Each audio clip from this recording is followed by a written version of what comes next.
I should have known something was wrong when Nathan insisted on hosting the quarterly staff meeting at our care facility this year. He never showed much interest in these gatherings before, always finding excuses about medical equipment sales conferences or client meetings that conveniently conflicted with our facility's events. But there he was, arranging the catering and even checking the presentation equipment himself. My name is Evelyn Turner, and this is the story of how my husband's betrayal became his ultimate downfall. The day started perfectly, almost too perfectly. Morning sunlight streamed through the large windows of our facility's conference room, highlighting the elaborate spread of breakfast pastries and coffee on the side table. Staff members arrived gradually, carrying their folders and tablets, many offering warm greetings. My sister Madison came early to help, her lawyer's instincts already on high alert as she watched Nathan flutter around the room with unusual enthusiasm. "Something's off with him," she whispered, helping me arrange the meeting materials. "He's never this involved in facility matters." I nodded, my stomach churning with familiar anxiety. "I know." The first sign of trouble came when my cousin Olivia arrived. She wore a fitted dress that seemed inappropriate for a healthcare facility meeting, her smile a touch too bright as she air-kissed my cheeks. "Evelyn, darling, the facility looks amazing as always," she gushed, but her eyes were already scanning the room for someone else.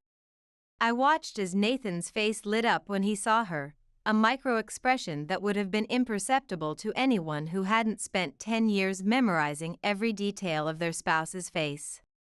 My father Harrison, the retired hospital administrator, was in the middle of his usual speech about the importance of quality patient care when Nathan clinked his glass, standing up with that smug smile I'd grown to hate over the past few months. "I have an announcement to make," he said, his voice carrying across our suddenly silent conference room. 20 pairs of eyes turned to him, including mine. "I believe in transparency, and it's time for me to be transparent with everyone here." My hands grew cold around my water glass.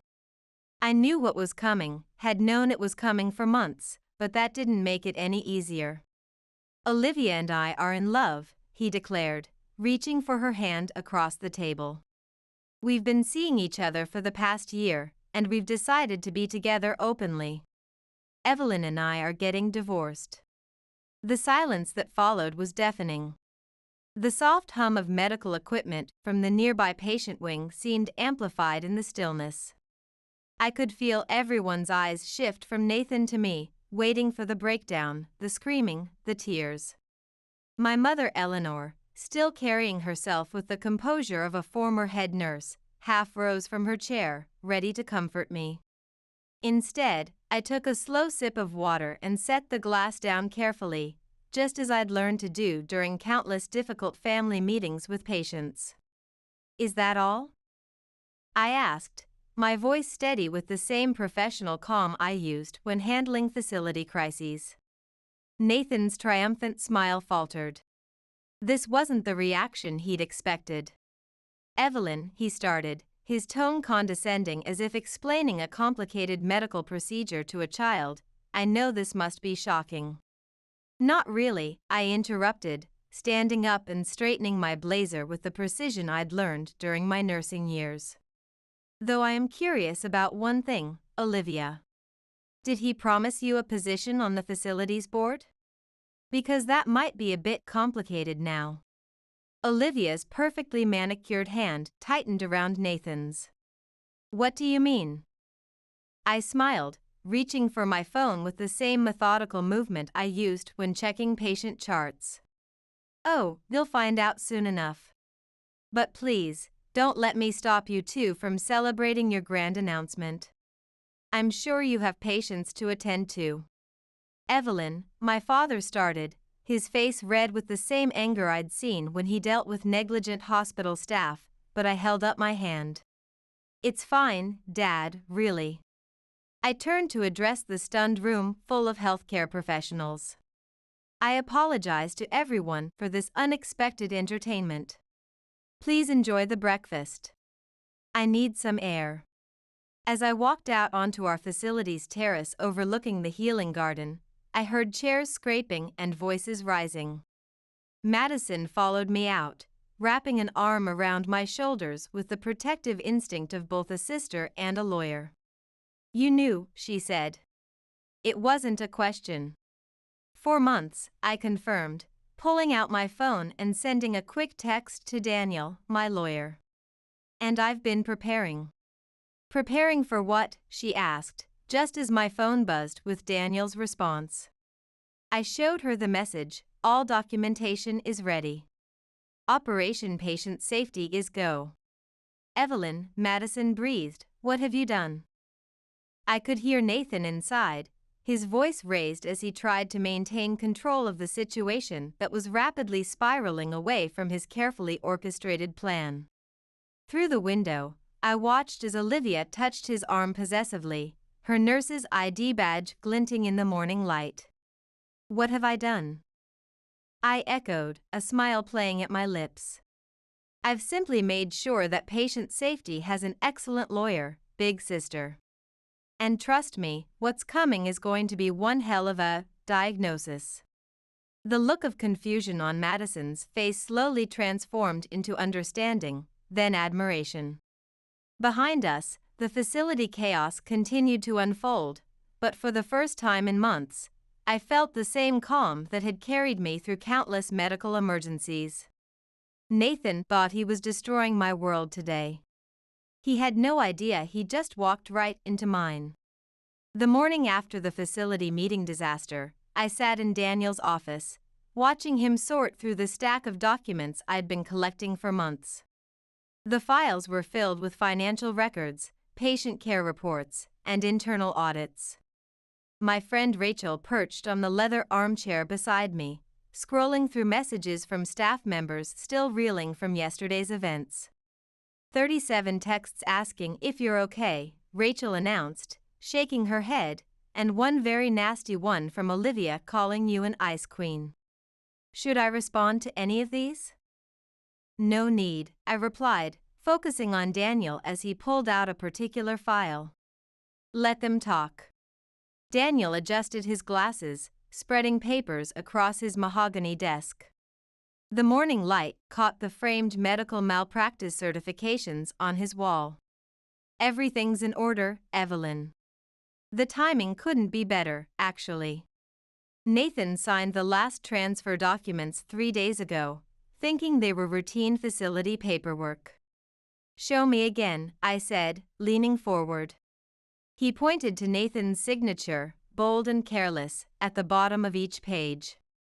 "These give you controlling interest in all 3 care facilities." He was so busy planning his grand announcement that he didn't even read what he was signing. The memory of how I discovered the affair flooded back. 6 months ago, I'd noticed Nathan's sudden interest in his phone during our facility board meetings, the way he'd angle it away from me while texting. One night, he'd left his laptop open in his home office, and a message from Olivia popped up, "Can't wait until she's out of the picture. Everything will be ours, including the new medical equipment contracts." "Evelyn?" Rachel's voice pulled me back to the present, her data analyst's eyes scanning my face with concern. "You okay?"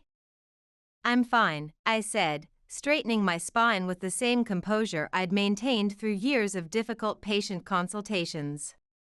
Just remembering the day I decided enough was enough. Daniel gathered the papers into a neat pile, organized with the precision of a seasoned medical malpractice attorney. "Well, your preparation paid off. The care facilities are essentially yours now. Nathan's shares in the main company are worth practically nothing without controlling interest in the subsidiary facilities." My phone buzzed.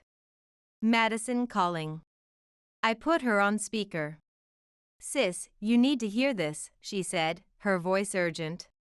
"Nathan just tried to access the facility accounts. He's at the bank right now, throwing a fit because his codes don't work anymore." I checked my watch, the same one I'd worn through countless night shifts as a nurse. Right on schedule. Did he try calling the IT department? Oh yes, Madison laughed. They told him they could only take instructions from the majority shareholder and certified healthcare administrator. Rachel clapped her hands in delight. Oh, this is better than those medical dramas. I love it. Gets better, Madison continued. Olivia is with him, and apparently she's not taking the news well. Something about promises he made about their future in medical equipment sales. Daniel held up another document, this one bearing the state medical board's seal.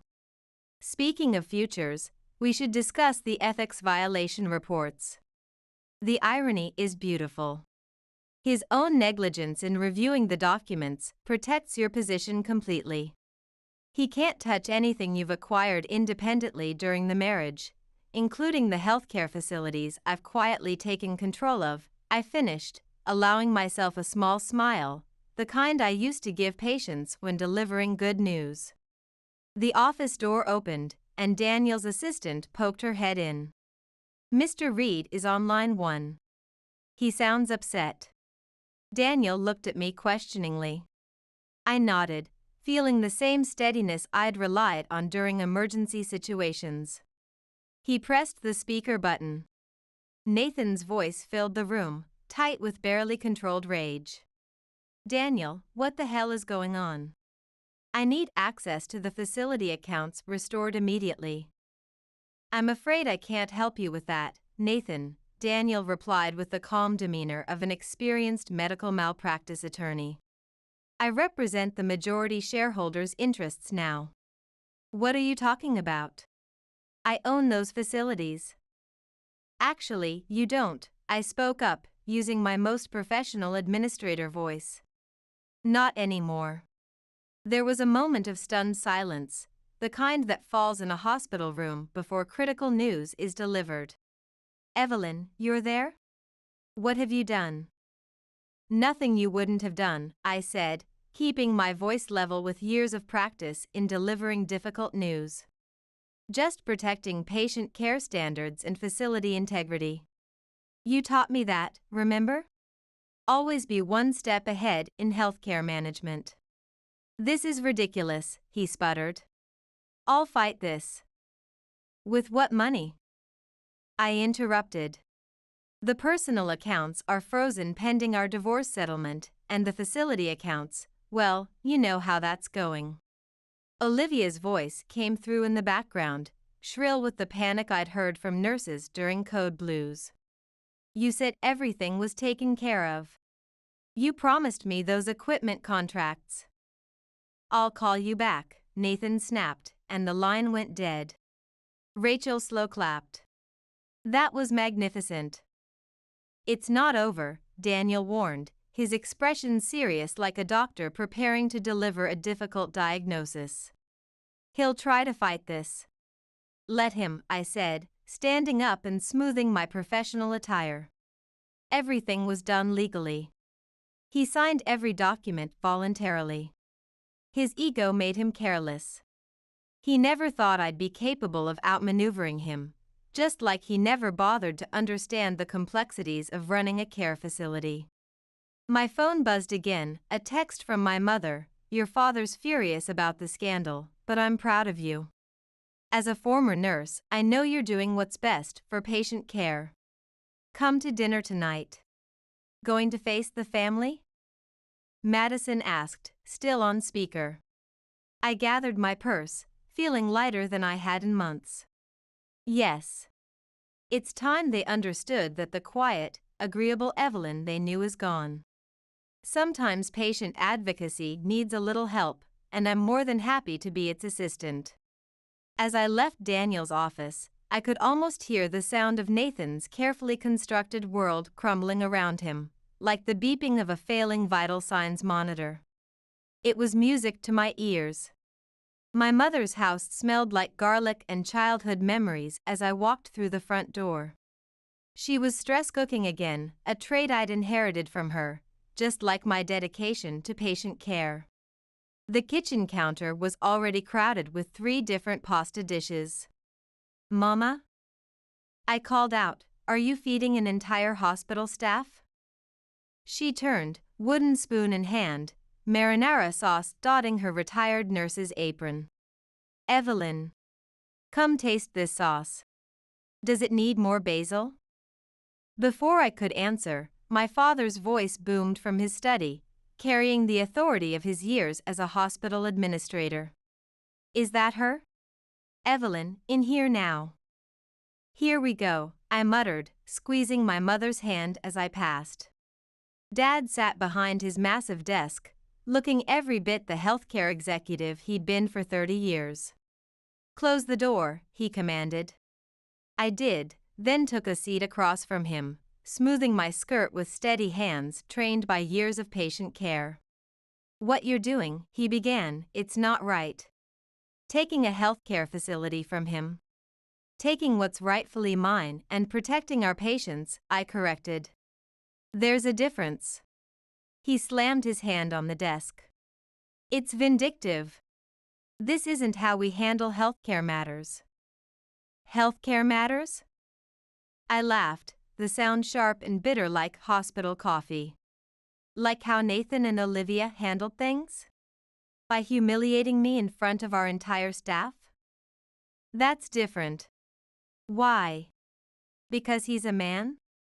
Because he's supposed to be allowed to do whatever he wants while I just smile and maintain patient care standards?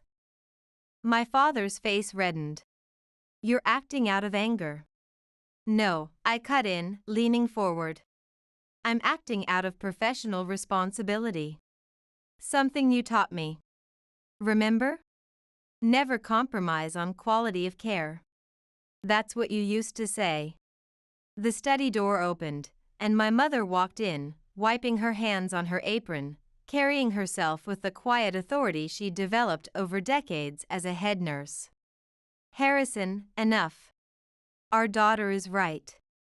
Eleanor, no. You listen to me. She interrupted, moving to stand behind my chair with the same protective stance she'd shown countless patients. For 10 years, we watched Nathan treat our daughter like she was just a trophy wife who happened to run care facilities, making her doubt her administrative decisions, diminishing her achievements in patient care. And now you're angry because she finally showed him what real healthcare leadership looks like. My phone buzzed, an email from Nathan. I opened it, reading aloud, Evelyn, we need to talk. What happened between us doesn't have to affect the facilities. We can work something out about the medical equipment contracts. Please be reasonable. Ha. See, my father gestured at the phone. He's trying to be reasonable. No, I replied, typing a quick no thank you response. He's panicking because Olivia is probably realizing he's not the wealthy healthcare executive she thought he was. My mother squeezed my shoulder with the gentle touch she'd used to comfort worried families. How are you really doing, sweetheart? I'm okay, I said, surprised to find I meant it. Actually, I'm meeting Daniel and Rachel to go over the next steps in our patient care improvement plan. Daniel, my father frowned. Your lawyer? More schemes? Strategy, I corrected, standing up, and protection. Nathan's not going to take this lying down. As if on cue, my phone rang. Madison. Sis, she said when I answered, heads up. Nathan just left my office. Your office? He tried to convince me to talk you into being reasonable. When I refused, he implied he might have some dirt on Dad's old hospital administration practices. My father's face went pale as he overheard. I put the phone on speaker. What exactly did he say, Madison? Something about irregular Medicare payments from the 90s. He's bluffing, right? My father stood up so quickly his chair rolled back, his face showing the same panic I'd seen when the hospital faced audit crises. That bastard. He promised those records were destroyed. Dad, I turned to him, watching decades of healthcare administration confidence crumble into worry. My mother's hand flew to her mouth, her nurse's training failing to mask her shock. Harrison, what records? He sank back into his chair, suddenly looking every bit his age. It was a different time. Healthcare administration was done differently then. I held up my hand, speaking into the phone. Madison, I'll call you back, ending the call. I faced my father with the same focused attention I gave to difficult patient cases. Tell me everything. Now. 20 minutes later, I was back in my car, hands shaking as I dialed Daniel's number. Cancel dinner plans. We need to meet now. Nathan's playing dirtier than we expected. What's wrong? Daniel asked, his medical malpractice expertise evident in his tone. He's going after my father, old Medicare billing practices that could cause problems, big problems. I'm on my way to the office. Bring your father's records, everything you can find. I started the car, my mind racing through possible scenarios with the same efficiency I used in facility crisis management. Nathan wasn't just trying to save himself anymore. He was willing to destroy my entire family's healthcare legacy to do it. The game had changed. But he'd forgotten one crucial detail. I wasn't the same woman who'd silently endured his dismissal of my healthcare management abilities. My phone lit up with a text from my mother, "Do what you need to do. Protect our family's medical reputation. I love you." I took a deep breath, shifted into drive, and headed toward Daniel's office. Nathan wanted to play hardball with patient care? Fine. He was about to learn that ethical healthcare practices weren't his only problem. He had made an enemy of a woman who'd spent her life fighting for what was right. Daniel's office was dark except for his desk lamp when I arrived with my father's old Medicare files. Rachel had joined him, her laptop open, fingers flying across the keyboard as she analyzed healthcare data patterns. "I've been digging," she announced without looking up. "You're not going to believe what I found about Olivia's nursing license history." Later, I said, dropping the files on Daniel's desk. "We need to handle this first." Daniel opened the first folder, scanning documents yellowed with age. His expression grew increasingly grave, his medical malpractice expertise recognizing the severity. "This is serious, Evelyn. These Medicare billing records, if they got out.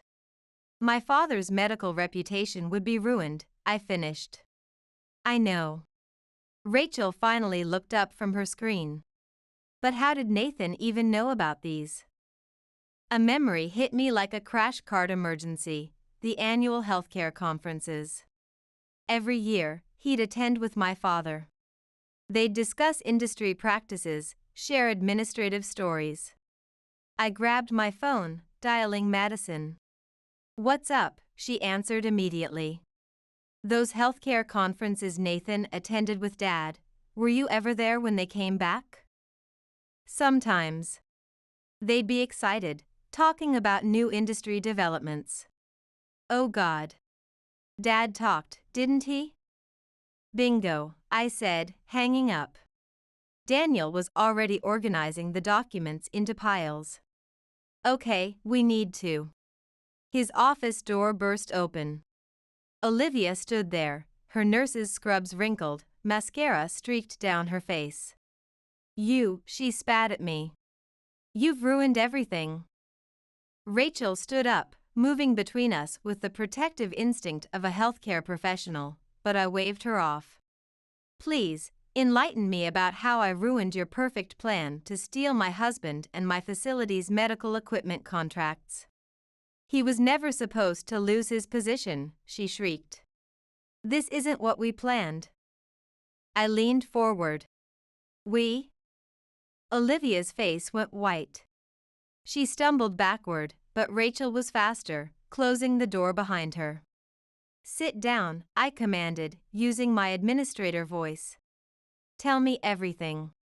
"I don't have to." "Actually, you do," Daniel interrupted. "Because right now, you're potentially complicit in healthcare fraud." So sit down. She collapsed into a chair, her nurse's uniform crumpled, her perfect image cracking like a broken medical monitor. Marcus started it, she whispered. Marcus? The name hit me like a failed resuscitation. Your ex-husband? She nodded miserably. He knew about Nathan's kickbacks from the medical equipment vendors. Said if I could get Nathan to leave you, to transfer the facility assets before the divorce. Kickbacks? Daniel asked sharply, his medical malpractice radar on full alert. From inflated equipment prices. The facilities were overcharged, and he got a percentage. He owes a lot. My phone buzzed, a text from Nathan, last chance. Meet me tomorrow at noon, the cafe where we had our first date, or your father's Medicare history goes public. I showed the message to Daniel, who smiled for the first time that night. Perfect. He's desperate. Rachel turned her laptop around. Speaking of desperate, look what I found. Emails between Marcus and Olivia planning everything, including the equipment pricing schemes and how to use your father's old records if things went wrong. Olivia burst into tears. I'm sorry. Marcus threatened to report my medication errors if I didn't help. I never wanted. Save it, I cut her off, using my best facility administrator tone. Here's what's going to happen. You're going to tell me everything about these equipment contracts. Names, dates, amounts, everything. I can't. These vendors are dangerous. More dangerous than losing your nursing license? I asked quietly. Because right now, I'm the only thing standing between you and a medical board investigation. She stared at me for a long moment, then reached for her phone with trembling hands. I have pictures from when I followed him to vendor meetings, the contracts, the real prices versus what we were charged. Daniel examined the photos. This is perfect. These pricing schemes are illegal. If the medical board and state authorities were to receive an anonymous tip, Nathan would be ruined, Rachel finished. No, I said, standing up. First, we meet him tomorrow. Let him think he's winning. Then we protect our patients from both his schemes and his substandard equipment. What about me? Olivia asked in a small voice. I looked at my cousin, this nurse who had tried to take everything from me, now broken and afraid. You're going to help us. For the sake of patient safety, and your career, oh, I smiled, Marcus will get exactly what he deserves. Daniel, draft up immunity paperwork for Olivia's testimony to the medical board. Rachel, get those equipment pricing emails ready. Tomorrow at noon, we're having a very interesting coffee date.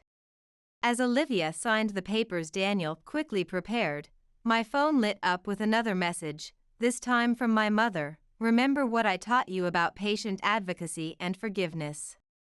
I typed back, yes, but first, justice for our patients. Looking at the tear-stained face of my cousin, the determined expressions of my friends, and the damning evidence spread across Daniel's desk, I felt the same calm certainty I'd developed during years of patient care. Tomorrow, Nathan would learn that healthcare ethics weren't just guidelines, they were a carefully orchestrated symphony of consequences, and I was conducting every note. The cafe looked exactly the same as it had 12 years ago when Nathan first asked me out, back when I was still a floor nurse and he was just starting in medical equipment sales. The same vintage posters on exposed brick walls, the same mismatched chairs, the same rich coffee aroma. But I was different. I chose a corner table with a clear view of both exits, the same way I positioned myself in difficult patient conferences. Rachel sat at the counter, pretending to work on her laptop.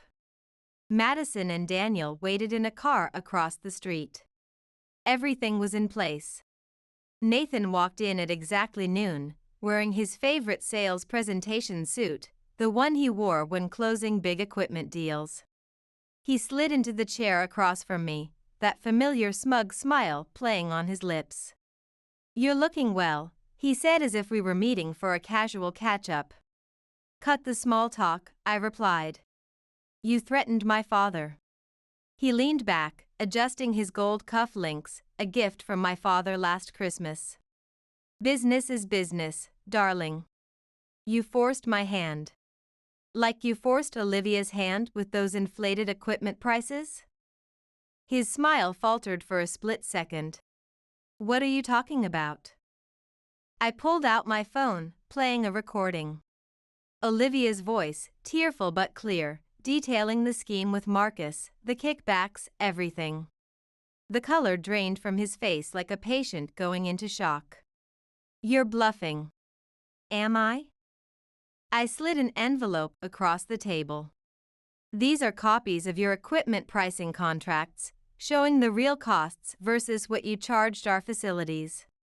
I wonder what the state medical board would think." "You wouldn't dare," he hissed, but his hands shook as he opened the envelope. "Try me." "Oh, and before you think about those documents about my father," I pulled out another envelope. "Turns out Medicare has a statute of limitations. But healthcare fraud, that's very current." He gripped the table's edge, knuckles white. "What do you want?" "Sign these." I produced a stack of papers. "Full divorce settlement. You walk away with your personal assets, what's left of them, no alimony, no claims on the facilities." "And if I don't?" "Then in about." I checked my watch, the same one I'd worn through countless night shifts, 30 minutes. An anonymous tip about fraudulent medical equipment pricing reaches the authorities, with proof. His face contorted with rage. "You vindictive." "Careful," I interrupted. "Think very carefully about your next words." The cafe door chimed. Olivia walked in, followed by Marcus. "Right on schedule." "What is this?" Nathan demanded, half rising. "Sit down," Marcus ordered, his voice low. "We need to talk about the money you skimmed from those equipment contracts."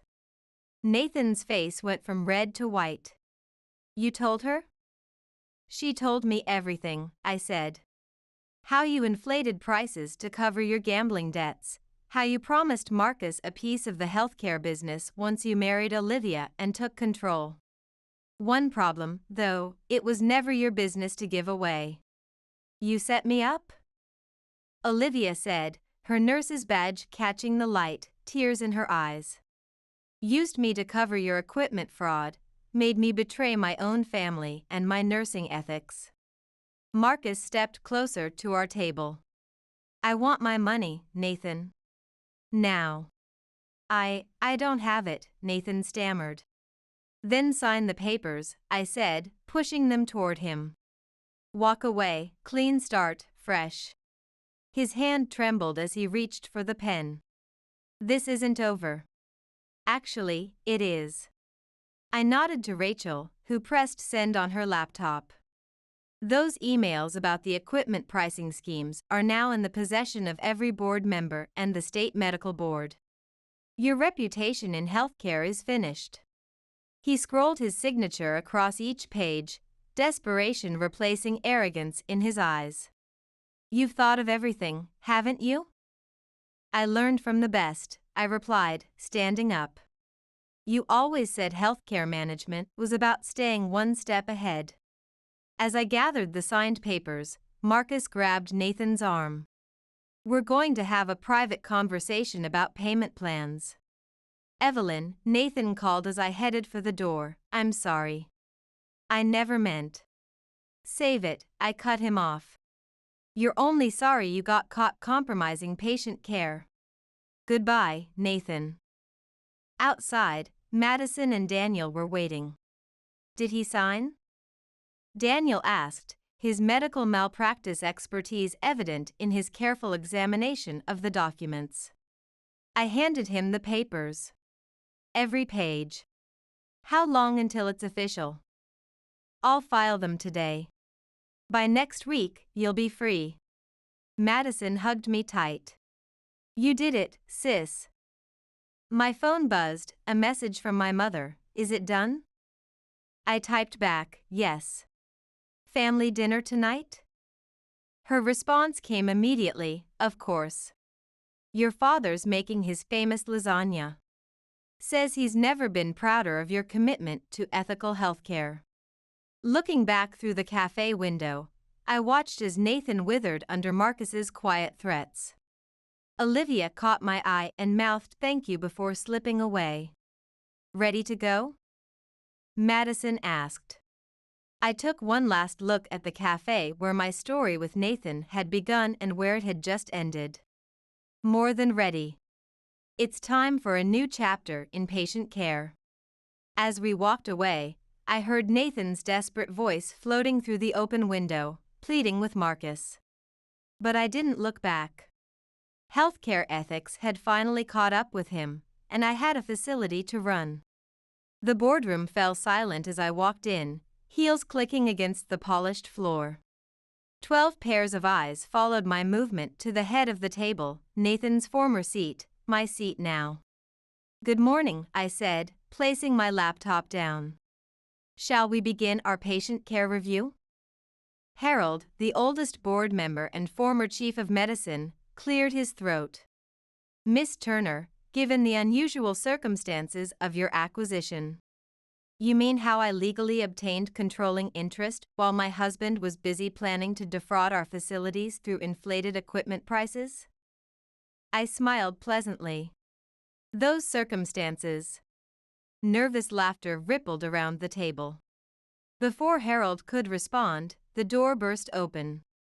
Nathan stormed in, looking considerably less polished than during his sales presentations. His suit was wrinkled, his eyes bloodshot. This meeting can't proceed, he announced. I'm contesting the transfer of ownership. I didn't even look up from my laptop. Security, please escort Mr. Reid out. You can't do this. He slammed his hands on the table. These people need to know what kind of administrator you really are. Now I did look up. You mean the kind who caught her husband trying to embezzle facility funds through fraudulent equipment contracts? The room went deadly quiet. Nathan's face turned purple. That's right, I continued, pulling up documents on the projector screen. Let me show everyone exactly what kind of person I am, and more importantly, what kind of person you are. Spreadsheets filled the screen, detailed records of Nathan's equipment pricing schemes followed by suspicious transfers from facility accounts. I've already reported these discrepancies to the state medical board, I announced. The facilities will cooperate fully with their investigation. You're lying. Nathan sputtered, but his eyes told a different story. The boardroom door opened again, this time 2 security guards entered, followed by Daniel and, to everyone's surprise, Olivia in her nurse's uniform. Actually, Olivia said, her voice shaking slightly but carrying the professional tone of an experienced nurse, she's not lying. I've already given my statement to the medical board about everything, the equipment pricing fraud, the kickbacks, the plan to take over the facilities. Nathan lunged toward her. You treacherous. The security guards caught him before he could reach her. As they dragged him toward the door, he shouted, Your father. The Medicare records. Tell them about his billing practices. My father, I said calmly, maintaining the composed demeanor I'd learned from years of patient care, has already disclosed his past Medicare billing irregularities to the board's ethics committee. Unlike you, he's taken responsibility for his actions.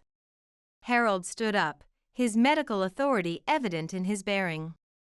I moved to formally recognize Evelyn Turner as CEO and chairperson of our healthcare facilities, effective immediately. Seconded, called out Dr. Maria Chin, our youngest board member.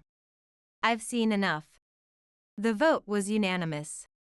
As the security guards finally managed to remove Nathan, his threats echoing down the hallway, I pulled up the next item on our agenda. Now, I said, let's discuss our facility's future and our commitment to patient care. 2 hours later, I stood in my new office, formerly Nathan's office, staring out at the healing garden below. Daniel entered with a stack of papers. The medical board wants to interview you tomorrow about Nathan's equipment pricing activities, he said. And Marcus has apparently skipped town. Good, I replied. One less problem to deal with. My phone rang. Madison. Sis, you need to turn on the news right now. I grabbed the remote, switching on the office TV. There was Nathan, being led out of a medical equipment vendor's office in handcuffs, along with several other sales executives. Anonymous tip, Daniel said with a small smile. Imagine that. Rachel burst into the office, waving her phone. Have you seen? It's everywhere. Healthcare Twitter is blowing up. How's Olivia holding up? I asked. Better, Rachel replied. She's in counseling. Says she wants to make amends through better patient care. The office door opened again, my parents this time. My father looked at the TV, then at me, his years of hospital administration experience evident in his measured response. I was wrong, he said simply. You handled this exactly right. My mother squeezed his hand, her nurse's instincts for caring showing in her gentle smile. We both underestimated you, sweetheart. It won't happen again. Another news alert flashed across the screen. Local healthcare executive arrested for equipment pricing fraud. More arrests expected. You know, Daniel said, for someone who just exposed healthcare fraud, protected patient care standards, and became CEO of 3 care facilities, you seem remarkably calm. I turned away from the TV, facing my family and friends, the people who had stood by me through everything. That's because, for the first time in years, I feel completely aligned with our mission, I said. No more compromising on patient care, no more looking the other way. My phone buzzed with a text from Olivia. Thank you for giving me a second chance to be a proper nurse. I won't waste it. Looking around at my supporters, at the healthcare facilities I'd protected, at the future of ethical patient care I'd secured, I finally allowed myself to feel the full weight of my victory. Professional integrity hadn't just helped me survive, it had helped me thrive. And this was just the beginning of our journey to better healthcare. The courthouse steps were crowded with reporters when I arrived for Nathan's arraignment. The healthcare industry scandal hadn't died down. Miss Turner, any comment on your ex-husband's plea deal? How does it feel to be the youngest female CEO in regional healthcare? I walked past them, Madison and Daniel flanking me like protective care staff. Inside, the marble halls echoed with whispers as we made our way to courtroom 3. You don't have to be here, Madison whispered. The prosecutor can handle this. I want to see his face, I replied. I need to. The courtroom doors opened, and there he was. Nathan in an orange jumpsuit, hands cuffed. Gone was the designer suit, the arrogant smile, the polished healthcare executive look. He looked small. All rise, the bailiff called out as the judge entered. I caught movement in my peripheral vision. Olivia slipped into the back row, wearing her nurse's uniform, having come straight from her shift. Our eyes met briefly, and she gave a slight nod. In the matter of the State versus Reed, the judge began. The proceedings moved quickly. The prosecutor outlined the charges: healthcare fraud, equipment pricing schemes, kickback arrangements. Nathan's lawyer, a far cry from the prestigious firm he once used, looked defeated before he even spoke. Your Honor, my client wishes to change his plea to guilty on all counts. A murmur rippled through the courtroom. Nathan's shoulders slumped. Very well, the judge said. Mr. Reed, please rise. As Nathan stood, He turned slightly, his eyes finding mine. For a moment, I saw a flicker of the man I'd married, the one who used to talk passionately about improving healthcare through better equipment. But it vanished as quickly as it appeared. Before I accept your plea, the judge continued, do you wish to make a statement? Nathan cleared his throat. I'd like to address my ex-wife. The judge nodded.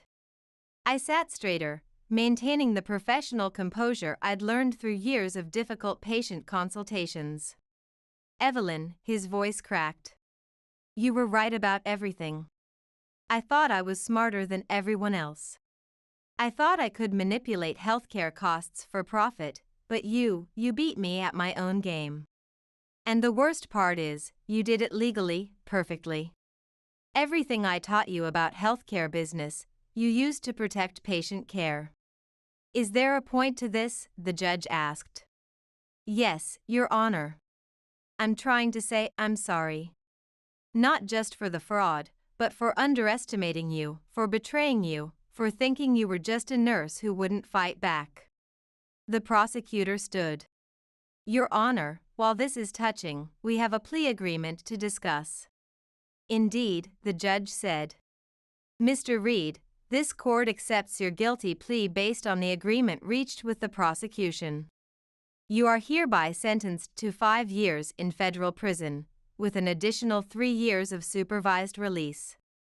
As the judge continued listing the terms, including restitution payments to the healthcare facilities, my phone buzzed, a message from one of the medical equipment vendor's compliance officers. You were right.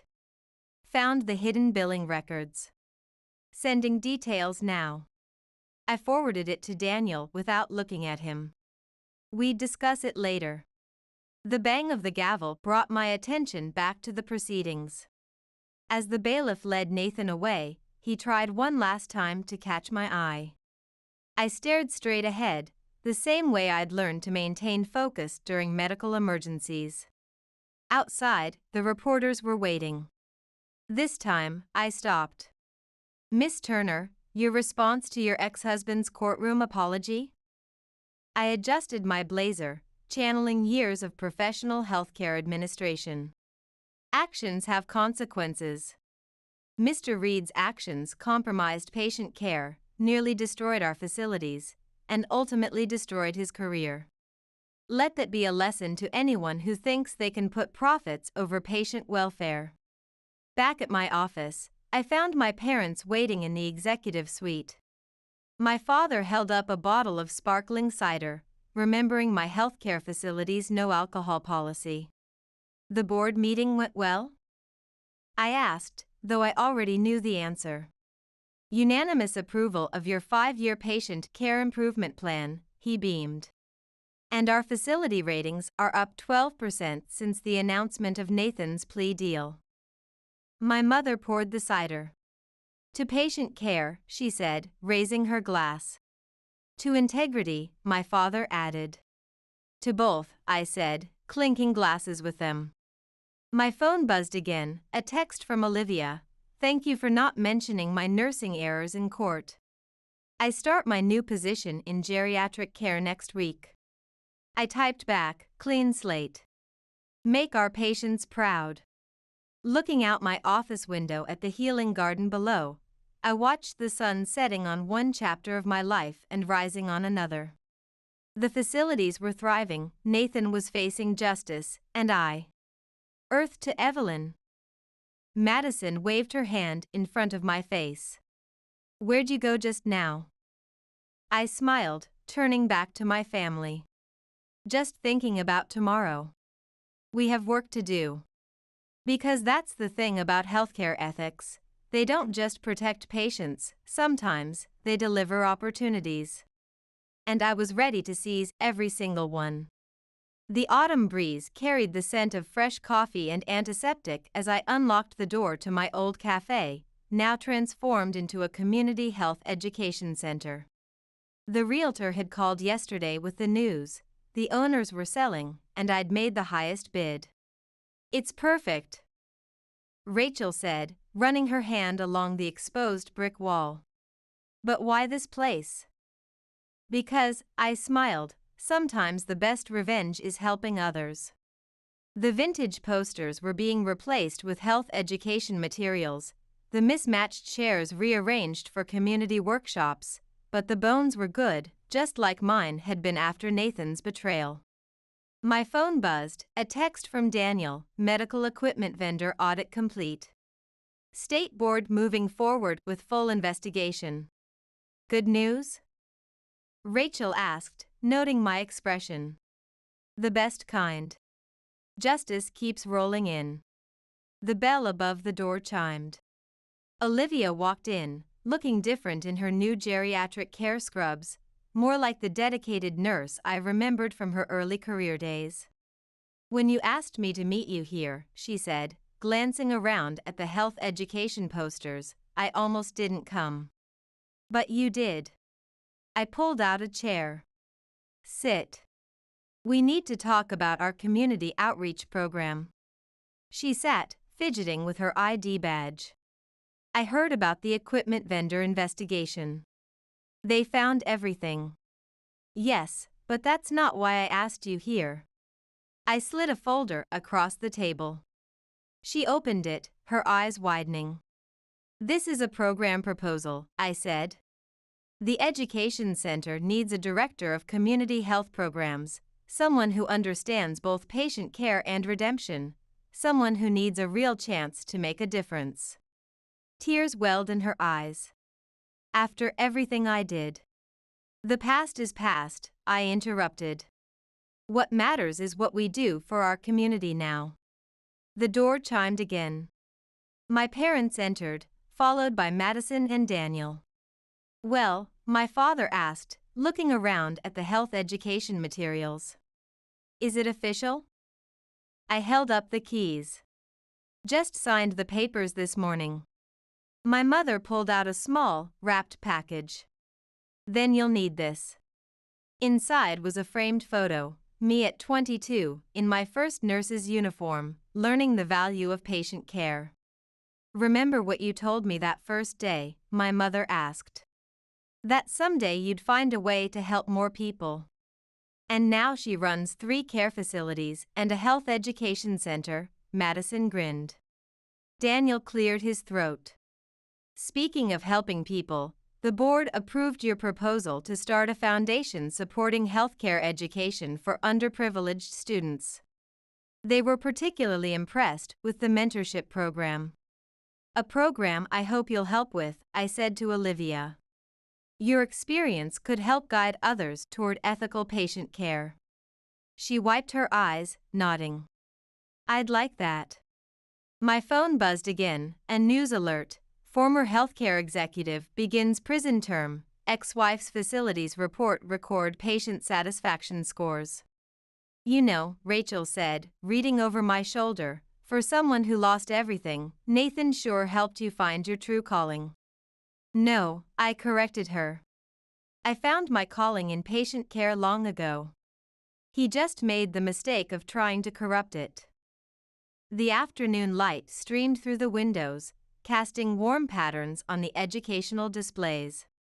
Outside, life moved at its usual hectic pace, but in here, time seemed to slow down to new beginnings. My father raised his glass of water. To ethical healthcare. My mother added, actually, I said, moving behind the old cafe counter, now converted to a reception desk, this place still has a working coffee machine. Let me make us some real drinks to toast with. As I worked the familiar machinery, muscle memory taking over, I caught glimpses of my reflection in the chrome surface. The woman staring back wasn't the same one who'd once sat here, accepting Nathan's first dinner invitation. She was stronger, wiser, more dedicated to her mission. I served the drinks, lattes with perfect foam hearts on top, just like I used to make, and raised my cup. To patient care, I said, which taught me that success isn't about profit margins, it's about making a difference. To second chances, Olivia added softly, and using them wisely. To justice, Madison raised her cup, served with both accountability and compassion. We laughed, and in that moment, I felt the last pieces click into place. The facilities I'd protected would thrive, the education center would become something meaningful, and the foundation would help create the next generation of ethical healthcare providers. As for Nathan, he was just another lesson learned, another chapter closed. The real story had always been about patient care, about finding my power, my voice, my true purpose. The bell chimed again as local residents wandered in, drawn by the new health education posters. I stood behind the counter where my journey had truly begun, ready to write the next chapter on my own terms. Because sometimes, healthcare ethics doesn't just protect patients, it helps you build something better from the challenges you've faced. And that's the most meaningful victory of all.